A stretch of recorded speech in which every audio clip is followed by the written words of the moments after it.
లేకపోతే తట్టుకోలేరు వీళ్ళు. ఆ మనస్తత్వం ఉన్నటువంటి వాళ్ళకి ఇది నచ్చలా, అలాగని వీళ్ళని ఏమనలేరు. ఈ కోపం అంతా జగన్ మీదకి పోయింది.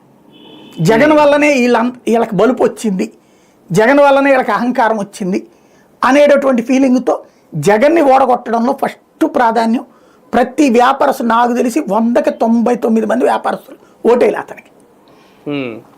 వాళ్ళకి వాస్తవంగా వాళ్ళకి జగన్ వలన 2 బెనిఫిట్స్ అయినాయి. ఈ దాన్ని ఏమంటారు, అధికార రాజ్ అంటారు, అంటే అధికార యంత్రాంగపు ఒత్తిడి, ప్రభుత్వ శాఖల యొక్క ఒత్తిడి, అది లేకుండా చేశాడు అతను. నువ్వు పన్నుగట్టు, పని అయిపోయింది అంతే, నీ వెంట పడలా, పన్నియ్యలా అతను. రెండోది వచ్చేటప్పటికి వీళ్ళకి ఈ కాన్ఫిడెన్స్ ఇవ్వడం వల్ల వ్యాపారి దగ్గర ఇబ్బంది అయినా కూడా వీళ్ళు బ్రతకడానికి ఇబ్బంది పడలా. లేకపోతే ఒక కొట్లో పనిచేసే గుమస్తాకి తన ఇంట్లో ఏ సమస్య వచ్చినా షాపు అతని దగ్గర అడ్వాన్స్ అడుగుతాడు.